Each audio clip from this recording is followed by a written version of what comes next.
Hey friends, welcome back to the Adventist History Project. My name is Matthew Lucio, Director of the Adventist History Project, and I want to introduce you today to a pastor in the UK who is a friend of mine. We have been conversing for several years about Adventist history and other things, and he is doing something really exciting to help preserve Adventist history where he is. And I'm going to introduce you to him in just a second, but I think this video of him speaking at an event for the South England Conference will, let him introduce himself here. He's awesome. And when he heard about Southampton, that is your first idea. Is it Titanic? Because of the movie. It was the same a friend of mine. I had the best friend, and you know, when you get the news and you get employed as a pastor, first thing you are calling your best friend to tell him. And I would love to say for him, as Jonathan said for David, your love to me was wonderful, passing the love of woman, but today it could be understood in a different way. So I just called him and said, I'm starting my pastoral journey from Southampton. And he said, you know, Titanic started from Southampton as well. Pastor, thank you so much for joining us. I love that so much. You're going to Southampton and you tell your friend, and he's like, you know, Titanic began there as well. It's like, good luck to you. How has your ministry been? Have you crashed yet or hit an iceberg? No. I'm still at this part before crying, so it is quite nice part. And yeah, to be honest, I came to England just to learn English, and then I came for master. So I'm still speaking this Borat English, but I'm getting. When they called me to Southampton, I asked President, "Are you sure that you want me over there?" You know, and I Googled Southampton, and I went on the website of the church, and I saw, oh, this is very first Adventist church in Southampton. John Labro was there, and during my studies, I was working in maintenance team. So could you imagine when you're assembling IKEA and all this stuff? It's quite boring. And I said to a friend of mine, if only we have some podcast, Adventist podcast that I can listen. This history podcast. So then I started as my way to learn English. I was listening to your podcast. So Really? Yes. So this is way how I in contact with you. So while I was assembling IKEA, I was listening to this history podcast, and then you heard about John Labor. Could you imagine you're getting employed, first church, and you are going straight to Southampton, you know, walking the road where Ellen White was, etc. So, and there were plenty of people, you know, even Spicy Spicer, as you like to say, he was there. So Yes. plenty of guys. Yeah. So it was really emotional for me, you know. When I took a walk with Head Elder on my first day in Southampton. So it is quite, but it was not the only one church. There is Isle of Wight as well. This is more islands close to Southampton. For those who don't like geography, Southampton is very south of middle south UK. Yeah. And then you have additional small island, and over there we have it's not that small. It's 140,000 population. Yeah, so we have a small church over there. Now they're starting new church plan because it is quite spread. So yeah, there is plenty of work. So if you want to be busy, come and be missionary in the UK. There we go. At your church in Southampton, you have this plaque there right now commemorating it as the first Seventh-Day Adventist church to be founded in the British Isles. And I tell you, if I was going to pastor a church and I walked in and I saw a plaque like this, I'd be so excited to realize the sense of history of where you are. That's amazing. Oh yeah, it was. It was especially when you are in the mood, you know. I think that I was around episode 46, something like that, you know. And you are listening, you're in the mood, and then you came and see the plaque, you know. Yeah. And then I thought, do we have more? And then you hear we have nothing. And even in the church, we cannot invite visitors because we are packed every Sabbath, 150 chairs, and it is packed. So if you want to visit us, you know, then we don't feel very comfortable because we will sit up on top of each other. But I felt, you know, bad. Why we do not have something more? All these minutes, members' book is kept at Newbold College. But there is nothing more, you know. When you came as a visitor, you cannot offer anything. And for example, Southampton is port, and this is reason why Adventism started from Southampton, and all these cruises are going through Southampton, and during the summer you always get some visitors, and you say, oh, by the way, this is First Adventist Church, and that's it. You don't have anything. And I was dreaming, especially last GC council, there was guy, oh, I forgot his name, so I would lose his support now.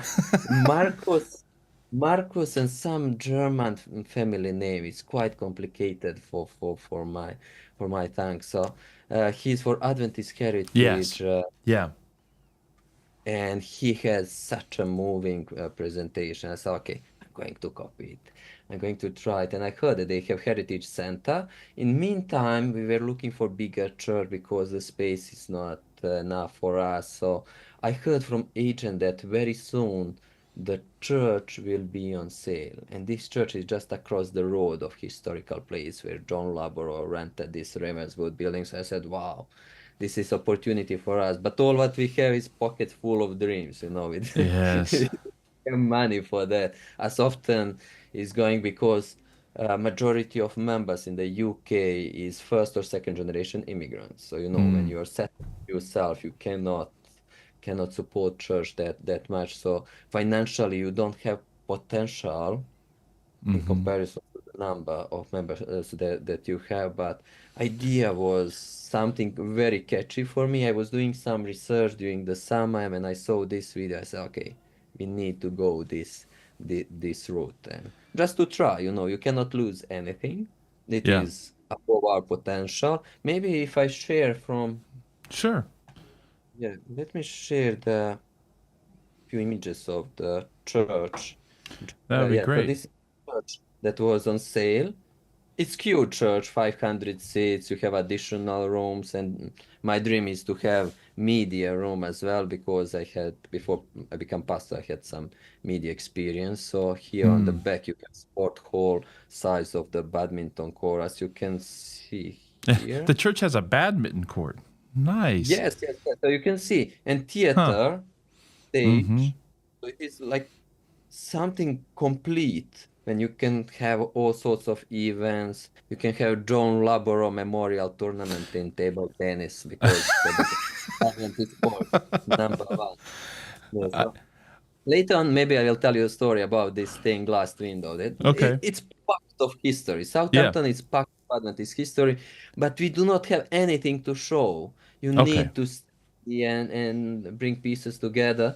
And let me show. So this is the church when you go look at Google Maps. And here across the road was the place, Ringwestwood villa that they rented.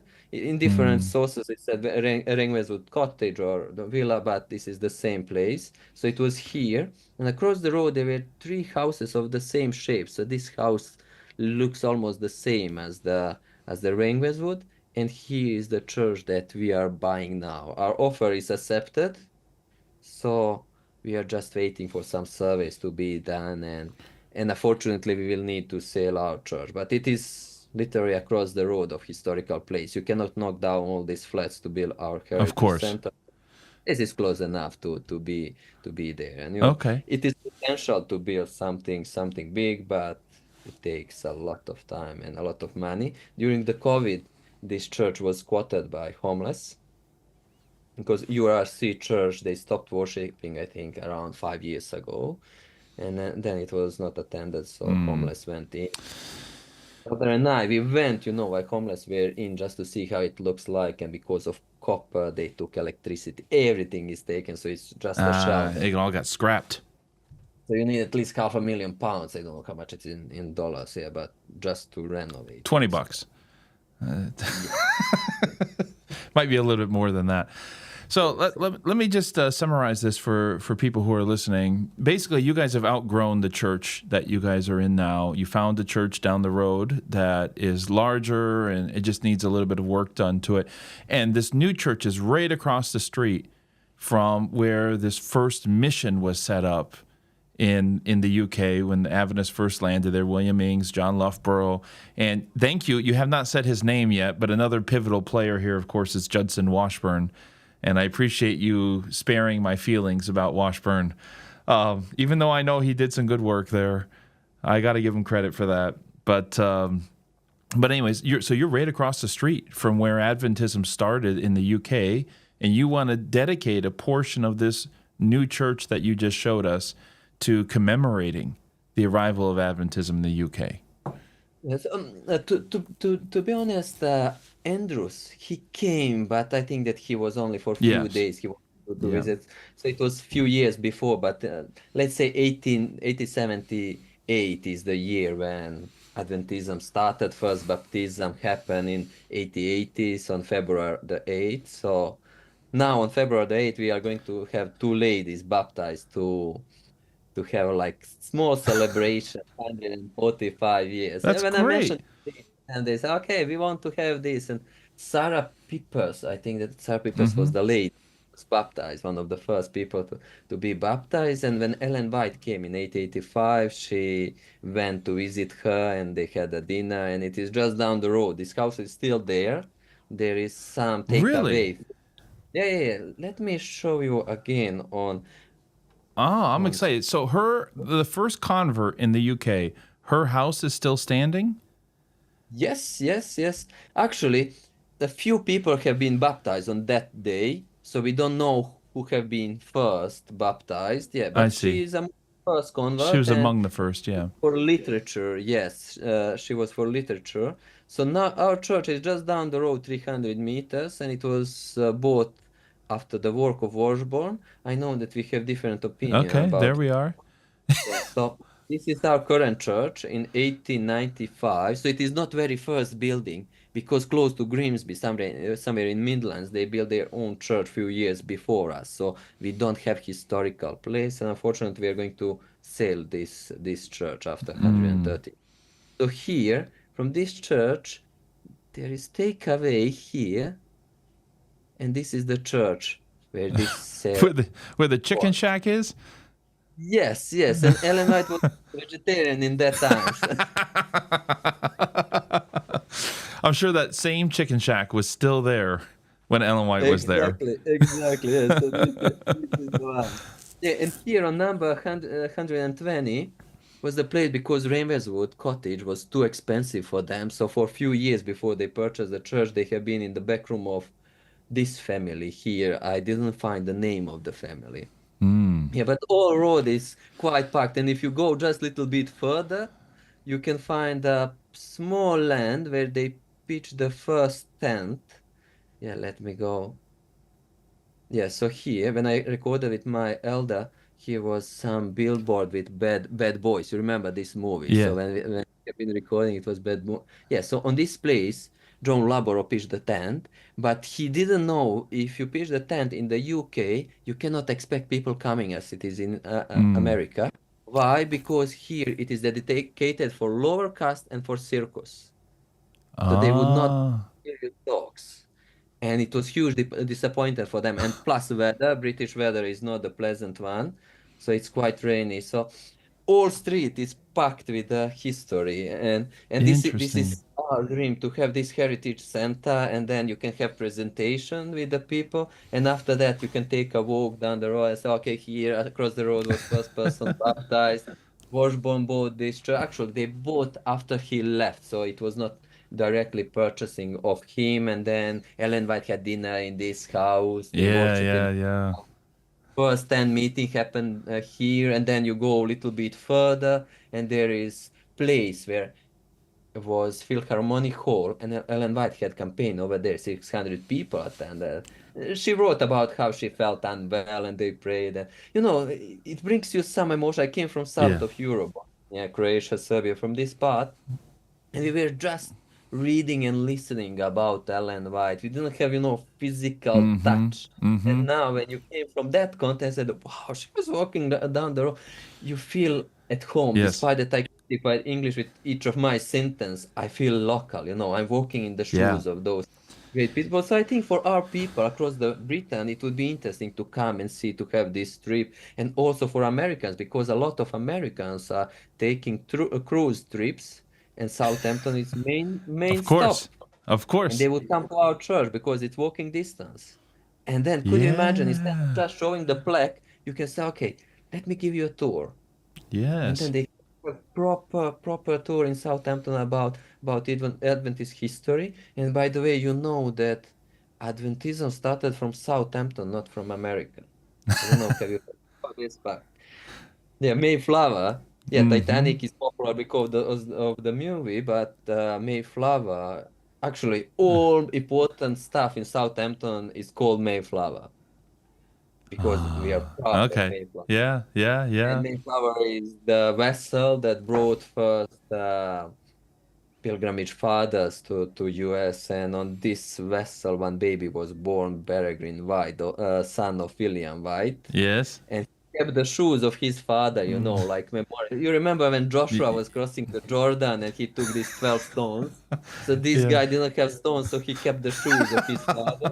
And what he did, he said, okay, I will give to my firstborn to stay still in Old Testament mood, And it was grandfather of James White, founder of Adventism. So we as uh, say British people, despite that I'm almost there to get British citizenship. That's right. Yeah, but for Britain, we feel kind of proud, They started from Southampton. It was August 5th, 1620, but it was too far, but still we feel connected. Okay, it may all circle after a few centuries, and then Yeah. Ellen White back and Adventism started from Southampton.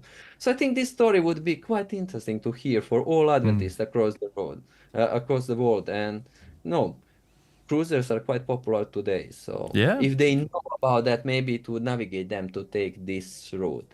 But if you are Yeah. going through Europe, you cannot miss Southampton because we are quite important port. This is the reason why Titanic started as well from Southampton. Are you sure? You mentioned you were from Croatia. Are you sure that Ellen White didn't have a prophecy about Luka Modric and his ability? My wife is Croatian, but I'm from Bosnia. Yeah, Ah, I have all ex-Yugoslavia in me, so yeah, I'm yeah. like melting of ex-Yugoslavia. But So listen, my wife. you bring up a good point that a lot of people visit Southampton. It'd be great to have a spot where they can come witness the beginning of, and you get a sense, especially if you're cruising and stopping there, you're getting off the boat like they did, and you're walking, or I don't know, taking an Uber or something, whatever it is you're going to do. And then you get to kind of realize, okay, so this is what it's like to step off the boat and come to a new land, and just look out and say, wow, we've got a lot of work to do here. That's amazing. I want to see this happen so badly. I really do. This is my prayer, and the day when we submitted, actually conference needs to submit offer, and we were waiting and waiting. It was bidding. Yeah. Uh, this night before we get up, I had such a stomach ache, and I wake up 5 o'clock, and me and head elder, we were texting each other. Yeah. I can't receive any news, and then we received a group call from conference, and when they told us our offer is accepted, we were Ah. screaming. Children. Now we are just waiting, to materialize financially that we are capable to purchase it, and Yeah. God wants it, we will get keys in Yeah. spring and need to renovate. Good thing is that one of my elder, he's builder, so he has his company, so he can do some donations as well. Well, You are in this mode when you are just, and this is something that annoys me about God. He's, how we call it, the students procrastinators, everything doing in the last minute, God, do it in advance so that I can enjoy process and everything. You are praying until the last minute, and then, oh, this yeah, kind of yeah. thing. Yeah, Yeah. this is not. Well, this is why I think the most dangerous prayer disciples ever prayed was, Lord, increase our faith, because you're giving God permission to really mess with you, right? In a very deep level. It's like, all right, you want him to increase your faith. He's going to put you in uncomfortable positions. But listen, I think personally, one of the most impactful things we can do with Adventist history, we have a lot of books, we have a lot of seminars and sermons about Adventist history, but just something tangible. One of my favorite things we did in 2024, by we, I mean Dr. Michael Campbell and I, was lead a bus tour through New England to, I don't know if New England offends anybody in Old England, but in these states to visit these historic places. And it means so much more when you can walk into Joseph Bates' house, when you can get syrup, maple syrup from William Miller's farm, and it just feels more real having historic places. And I love this idea of having a space for a museum, or I don't know, whatever you're going to call it there in the new church building. And then also be able to just walk down the street and you can come say, okay, Ellen White stayed in that house, da da da da da. And you can even go all the way to the Mayflower Monument and just connect the dots for people and just help them feel really like Adventist history is not this intellectual history. It is the history of real people who walked this earth not too long ago. And some of these buildings are still standing where they were. We need more of that kind of history. Yeah, yeah.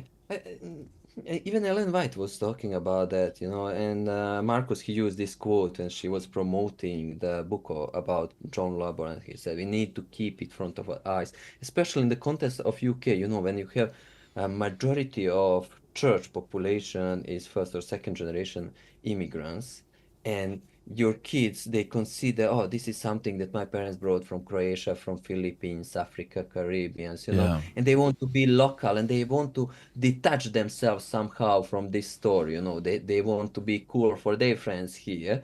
But if you show them, yeah, that Adventism is more local than you think. Our grandma, Ellen White, was walking down the road. Yeah. Then you feel very, very local. So I think it would, yeah, it cannot compensate all weaknesses that we have as a church. We need still to work on them, but it would be quite a good booster for them. We have even more Yes. ideas what would be. We Yes. don't have medical center in all UK. There is no Adventist medical center. I don't know. Did you know about that? So one of my our doctors in the church, he said, okay, maybe we can our current church keep us a medical center, but we need money for purchasing and renovating the new church. So unfortunately, it is very likely that we are going to sell this church. But it was born in time of Washburn, so I don't think that you are quite sad about it.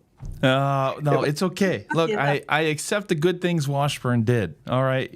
He just overall just You guys can, if you don't know what we're talking about here, go back and listen to these episodes, especially one called The Spirit of Washburn. He just, I think for me, Washburn, even if he did good things, he's also that influence in that every pastor knows about. There's one in a lot of churches whose job it just is to just kind of say this isn't good enough, and you're a heretic, and da da da da da da da, and just kind of tear down this spirit of Washburn that I'm talking about, that just criticizes constantly, that looks at the worst side of what somebody said, isn't charitable in how we interpret each other, and all these sort of things. I know he did very many good things, and I hope I told some of those stories. I don't think I told a lot about his story of him being in the UK, though. No, you didn't mention a lot in podcast, and we spoke about that, but problem is that we don't have enough material. So maybe we should put together some materials to have an episode about working Okay. because we are historical part. But what I like about Warmer, I don't like this negative part. But what I like about him, during Minneapolis and all this great conflict, he was on wrong side, and he admitted later on that he was on wrong side. But Yeah. he went to chase Ellen White. He was not just gossiping around. Yeah. He wanted to settle the thing. So I think we as a pastor today we should have this attitude. If you Yeah. have a problem, try to settle with the person. Don't go and gossip around. Yeah. And then she was talking with him. I think it was somewhere, no, I forgot the place where they met. But she was telling him about her work and visit in the UK. So maybe she motivated him to come.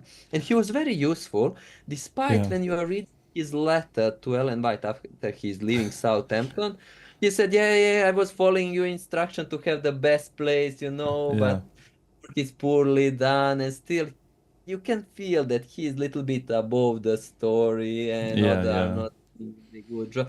So you can feel this sense, but in Southampton, I think he's one of the hero, and we should not neglect this part for him. When he came, it was only 20 members. Yeah. And to work in England, Loughborough said it is much harder than in US. So they had only 20 members after almost 15 years of work. And Washburn managed within 3 years to raise the membership from 20 to Hey, 120. credit where credit is due. I do think this is an important thing. I know this is not an episode about Washburn, but whenever his name comes up, we always got to take a few minutes for Washburn. But I do think this is an important historical point you're raising, and that is there are no heroes and villains in history. You can't just code this person's good, this person's bad. Everybody is complex, and they do some good things and some bad things. And we got to be willing to see both of those things. So I'm willing to admit if Washburn did some good things, that's perfectly fine. He's a human being. He's not a cartoon villain. He's not a Marvel villain. He's a real person, and he did a lot of great things as well. It is important to hear even bad side. I don't like this King Jong-un life story, where supernatural. And sometimes we as Adventists when we want to do that. Bible doesn't present King David in this way, all heroes. No, they say, but he was son of one prostitute. Bible has this kind of moments, Yes. and if God wills, when we are going to create this heritage center, and I'm hoping that even next year we would be able to see parts of this heritage center. We are working with Ellen White Center at Newbold College, and I want to present real story, with good side and bad side, and all these characters that have been in Southern. In the US, you have more characters, and you can create story, but we have only few of them who visited us among pioneers, So then we can see even Dr. Kellogg. Kellogg stuff are very popular today here in UK. So his story should be said as well. So I want to present both good and bad side, and then our young people, because I think that the most important thing is to invest in our youth. They need to see that even those pioneers had good side and bad side. Yeah. And then it would. Oh, I was reading one pastor. You can cut it if you want. Oh, He's no. an Adventist pastor. He was junkie, and he was on high when he decided to walk in one church. And pastor was preaching about Balaam, but from King James Bible. And over there, pastor was preaching how Balaam. I'm sure you read that old word for donkey is ass. Yes. So pastor was preaching how God was speaking through Balaam's ass. And then this guy, he was on high. He said, "This is something wrong with my drug." He was looking people around, and everyone was just nodding, approving what pastor is saying. He said, "I need to stop taking drugs." And conclusion was, if God was, this is what he said to himself, if God was able to use Balaam's sass, there is chance for me. So I think that we need to present all sides to our members, good and bad, not to idolize it, to be real with our pioneers. Yeah. And I think they would be able to buy, because today in media they don't like propaganda, and we saw how it looks in media, and new generation, they're not buying it. But when you tell them a story, they love it and they are going to stay it. And we as Adventists, we have plenty to offer. We have plenty to offer because our movement is based on pure emotion and love to God. Yes. Yes. What I hear you saying is building this heritage center, if God wills that it be finished, it doesn't solve all the problems the church faces, right? We still need to find a way to evangelize in a secular, in a post-Christian world.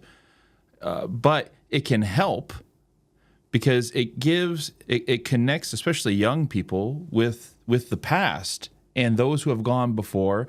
And I like how you say this. We're not trying to put them up on pedestals and make idols out of those who have come before. We want them to be relatable. We want them to be understandable. And this can help persuade people to say, hey, yeah, I want to stay with this movement. Let's be real about our history. This is something is definitely a value for me with the Adventist History Project, and I know it is with all the podcasts that we have. Like, just be real about these things. And I've seen personally a lot of people respond to that. Like, they're tired of being told the sanitized, cartoon, sugary version of Adventist history. Just tell me what happened, the good and the bad together. And I find people respond to that a lot more than they do to putting people on pedestals. Yes, I think this is one of the key of your success, that you try to not be biased. And this is my hope for Europe, because in Europe we had one small heritage center in Switzerland, and UK is equally important for our pioneer work in Europe. And I know that majority of Adventism is based in US, but we need to have something here. I know that we are always, like younger brother of successful person. No, no, Trying to no. be there. But it would meant for us, especially in British context, history is very important. Stonehenge, bunch of stones, but they created very good story, and there is museum next to it. So in this context, if you want to do some evangelism work, first you need to tell them, yes, I'm local. I'm part of this narrative, and this is what I can contribute. And we as Adventists, we can, in this building that I showed, this is good potential to have a primary school or preschool over there. We had in London John Laboro School, but it was closed, so maybe we can reopen it in Southampton, John Laboro, Yeah, or something like that. So there is great potential in this building. But when we were looking for the church and we saw, oh, this is historical place, I think this is once in a lifetime. But yeah. even this building has a very good connection with us. Those Puritans, they are on the tracks of Calvin, and they left to US. But in the UK, they have Presbyterians, and they have other fraction of Calvinism, and they united, and they call themselves United Reformed Church today. And this church belonged to them. So somehow we have connection, because when Ellen White came in 1885, they were building their church, and this church was amazing. Let me show you the photo of this Oh, church. all right. Yeah, yeah. But it was destroyed during Second World War. Nope, that's not it.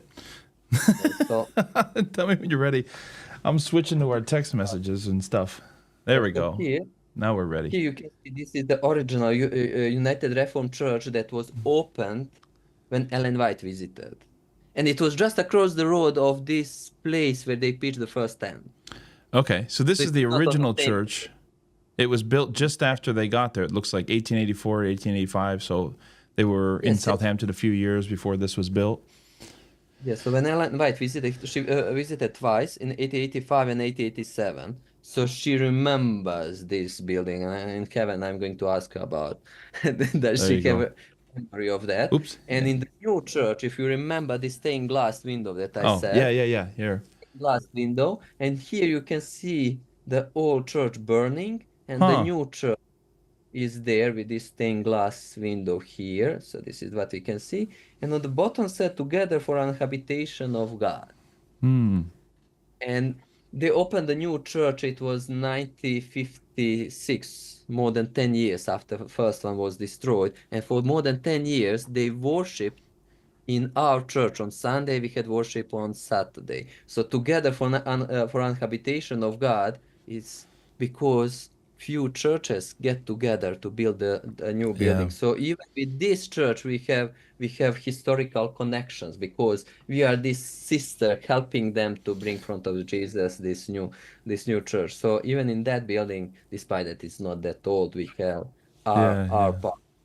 Wow. When you I started love to that. think about history, there is plenty of stuff that really I have this wow moment as I cannot believe. So let me show you just one more thing Yeah. about the map. Yeah, so you can see here Mayflower is on the bottom, and this is Shirley Road, the place where Ellen White and our pioneer worked. So here is Ravenwood uh, Villa, where first church was organized. And across the road, you can see URC building that is on sale, that our offer is accepted. Here is our current church. Here was the house of Sister Sarah that Ellen White visited, had dinner with her. I think it was July 7th, something like that. And here they worship for a little while. And here was first tent meeting. Across the road, it was Fremantle Congregational Church, later on URC Church. So what you can notice that they are always on the right and we are all left, or depends on which side you're looking. Yeah. Yeah, so we have history with them, and I think to take a walk down this road, and after hearing everything in Heritage Center and seeing, those photos, etc., etc. And then you take the walk down the road. And I have even photo of our pioneers who have been there. Let me Oh, show it for you. fantastic. Yeah, so you can see here is John Laboro. Here is William Insk. This is Haskell. Oh yeah, we have name under, so I don't need to. Yeah, Gardner yeah, and yeah, Haskell. yeah. So you see with their voice. Yeah. So maybe I'm the closest with my beard to John Laboro. So in I this can see it. heritage, pretend John Laboro. Yeah. So there is plenty of history that I would love to share with our members, and sometimes I think that, yeah, I don't know, is it interesting for you to see the Philharmonic Hall where they held Sure. their meet.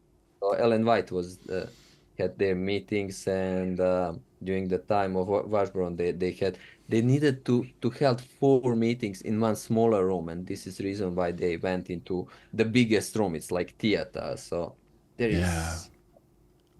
You must visit, I think, for the guy Okay. who is father of Adventist history, of media Adventist history, because we didn't have something like that. And I was so thankful to God when I discovered it podcast, that this is something that I like, because I don't like this pinkish, Yeah. report, and you Yeah. must be nice about it. And here you can be open and say, okay, look, I didn't like how Spicer behaved or Washburn, what he did, despite he did great job for us, Sure. but he should not behave this way. So it would be Yeah. amazing to, to see that. This is my dream. I don't know, is it going to come true? It seems it is going to, but financially we are not there. So we are trying to fundraise, and all Yeah. conferences involved in that.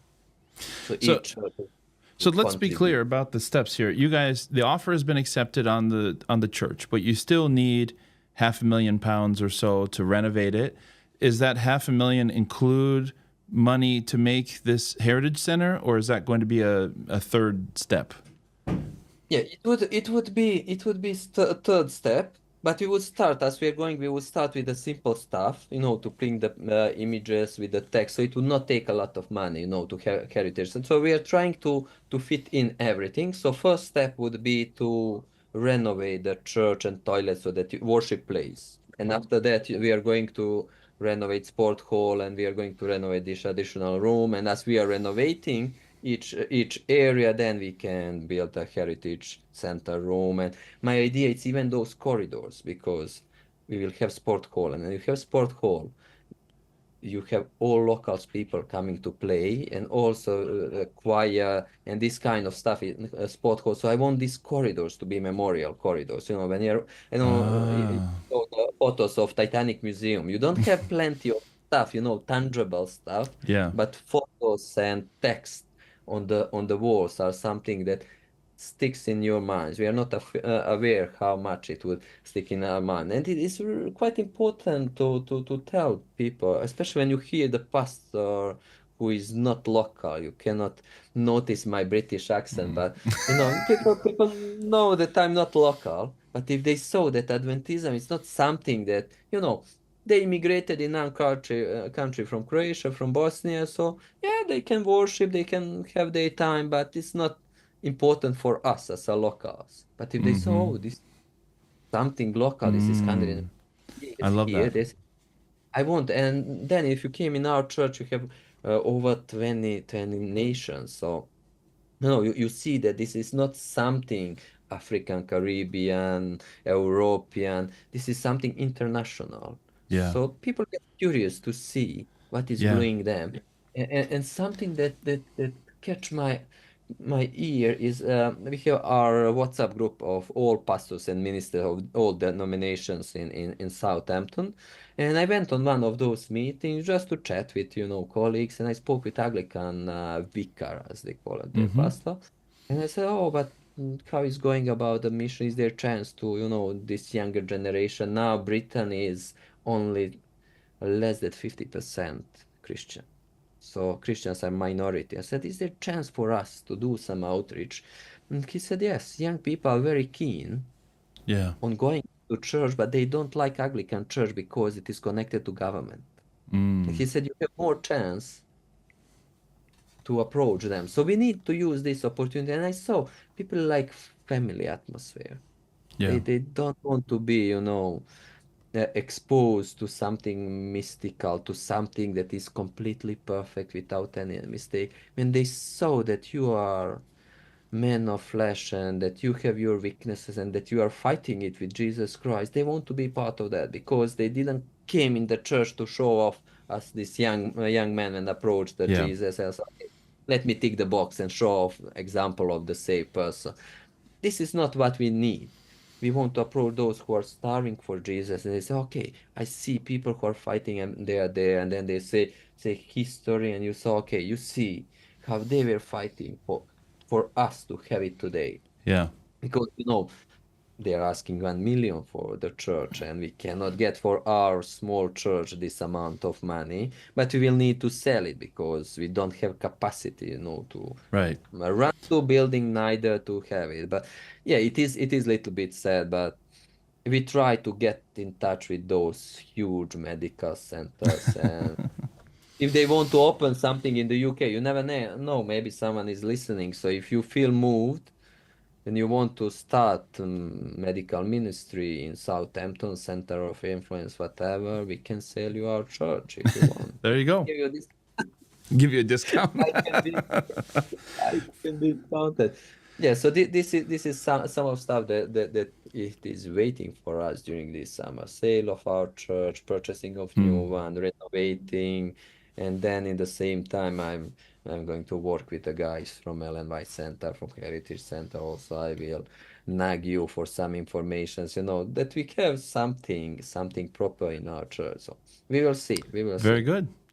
I just before we go, one last observation, and then I have a question for you.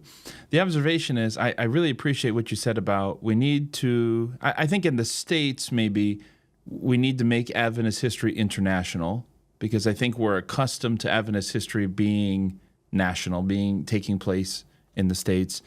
We need to be reminded that it's international, that Adventism is global, and I think global, the outside of the States, every other location needs to think of Adventist history as local, because I think so long as the story, if you're in the UK or South Africa and the Adventist story is in this small town of Battle Creek in Michigan, a bunch of things happened, it's like, I can't relate to that. What does that have to do with me? I think this is the thing that I'm most excited about with Adventist history, is that we are going to get local histories from all these different countries, all these different cities that are going to emerge over the next so many decades, however long time lasts. And we're going to get to learn more about Adventism in China, more about Adventism in India, Adventism in all sorts of different places, because I don't know. I don't know what's happened. People write books. Some of them do, local Adventists, but that sometimes they don't make it their way into English, or they don't make their way all the way to the States. And so we don't know always what happened. So I want to see this. I want to see this happen. I want to see local histories.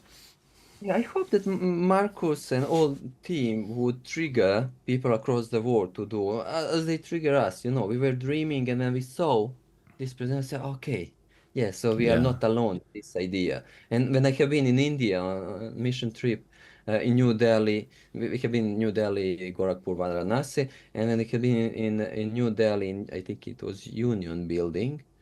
I just asked about the building for how long, and they said our pioneers, Americans who came, they built this. So all these stories needs to be said, and I think it was on this global concept even more. Yeah, definitely. So my question for you as we close is, if somebody wants to support this project, how can they donate? Yes, so maybe the easiest way is to donate to GoFundMe. I will send you a link so you can put in the description of it. It'll be in the notes then. Yeah, also I will send you my phone number and email so people can contact me through WhatsApp or Viber, up to them. So if they need some further information. Yeah, so also if they need our bank account, etc., they can feel free to contact me, or just if they want to pray for us, they're free then. All right, Pastor, thank you so much for joining me today. Thank you for sharing stories of the area where you pastor and a little bit of the Adventist history that took place there and I'm excited about these plans you have for your new church building. Thank you very much for having me.